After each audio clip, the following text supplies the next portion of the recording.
नमस्कार। Birsa news 24x7 में आप लोगों का स्वागत है। जी हाँ, कल खुशी का ईद है हमारा भारतवर्ष में। हमारा हर दर्शकों को ईद मुबारक हमारा चैनल की तरफ से। एक सनसनीखेज खबर आप लोगों से शेयर कर रहा हूँ। ईद उल फितर, दुनिया की सभी मुसलमान एक ही दिन ईद क्यों नहीं मना पाते हैं? सऊदी अरब में सोमवार यानी कि आज 2 मई को ईद मनाई गई। सऊदी प्रेस एजेंसी ने रॉयल कोर्ट के हवाले बताया कि रविवार को रमज़ान की आखिरी दिन है और सोमवार का ईद उल फितर का पहला दिन होगा। वही अफ़गानिस्तान में रविवार को ही ईद मना ली गई है। भारत की बात करें तो यहाँ पर मंगलवार को ईद मनाई जाएगी यानी कि टुमारो। ऐसे में ये सवाल जरूर मन में आता है कि दुनिया के सभी मुसलमान एक ही दिन ईद क्यों नहीं मना पाता।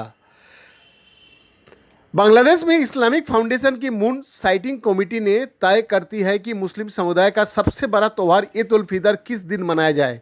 आमतौर पर यह कमेटी रमज़ान का 29वां दिन दोपहर में बैठक कर ईद उल फितर का दिन का तय करता है। अगर रमज़ान का 29वां दिन देश में कहीं भी चाँद दिखता है तो फाउंडेशन उसकी अगला दिन ईद का ऐलान करता है, और अगर ऐसा नहीं होता है तो रमज़ान का पूरी 30 दिन पूरे होने के बाद ईद मनाया जाता है। आमतौर पर सऊदी अरब में ईद का एक दिन बाद बांग्लादेश में ईद मनाई जाती है। कुछ जगह पर सऊदी अरब का साथ ही ईद मना लिया जाता है और हर साल चाँद दिखने को लेकर बहस होता है।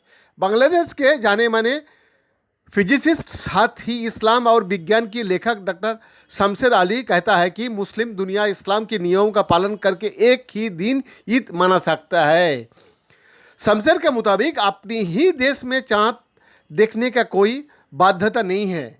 वो कहता है ऐसा नहीं है कि चाँद अपने ही देश में दिखता चाहिए या दिखना जरूरी है। इमाम अबू हनीफा और पैगंबर ने कहा कि एक ही दिन रोज़ा रखना चाहिए और तोड़ देना चाहिए जब चाँद उगता है तो चंद्रमास शुरू होता है। शमशेर अली का कहना है कि मक्का मुसलमानों के लिए पवित्र जगह है। अगर वहाँ चाँद दिख गया तो उस आधार पर मुस्लिम देशों में ईद मनाया जाता है।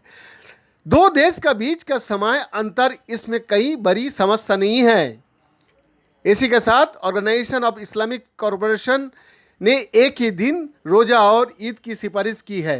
इसके बावजूद सऊदी अरब का एक दिन बाद बांग्लादेश में ईद मनाई जाती है, क्योंकि नेशनल मून साइटिंग कमेटी का तर्क है कि पैगंबर कहता है कि चाँद देखकर ही रोज़ा शुरू होना चाहिए और ख़त्म करना चाहिए। भौगोलिक कारणों की वजह से बांग्लादेश में अरब देशों का एक दिन बाद चाँद दिखता है और अरब देश में चाँद बांग्लादेश से पहले दिख जाता है। हालांकि बांग्लादेश से समय में आगे आने वाली मलेशिया और इंडोनेशिया अरब दुनिया की तरह ही ईद मनाते हैं। अफ्रीका के कुछ मुस्लिम देशों भी ऐसा ही करता है। ढाका विश्वविद्यालय में अरबी का प्रोफेसर जुबैर मोहम्मद एहसानुल हक कहता है कि मुस्लिम नियमों के मुताबिक अगर कहीं किसी मुस्लिम देश में चाँद दिख जाता है तो वो सभी मुसलमान पर लागू होता है। सभी इस बात पर सहमति जताते हैं कि हिजरी वर्ष का चंद्र मास नग्न आँखों से चाँद देखते ही शुरू हो जाता है। ये इस्लाम का नियम है।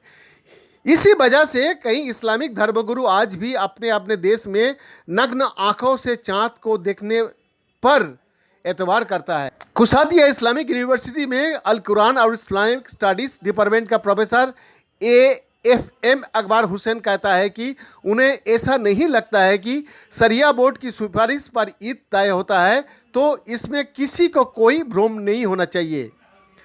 मई 2016 में तुर्की की पहले पर इस्तांबुल में एक अंतर्राष्ट्रीय कॉन्फ्रेंस आयोजित की गई थी। तुर्की, कतार, जॉर्डन, सऊदी अरब, मलेशिया, UAE, मोरक्को समेत 50 देश का इस्लामिक स्कॉलर वहां जुटे थे। इस कॉन्फ्रेंस का इंटरनेशनल हिजरी कैलेंडर यूनियन कांग्रेस का नाम से जाना जाता है। इस कॉन्फ्रेंस में हिजरी कैलेंडर को लेकर जो दुनिया भर में अलग अलग मुस्लिमों के बीच मतभेद है उसको लेकर फैसला किया गया था।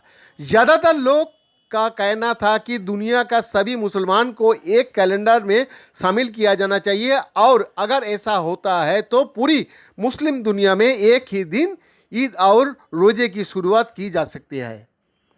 वैद्यनाथ दास का रिपोर्ट, बीरसा न्यूज 24 हिंदुस्तान।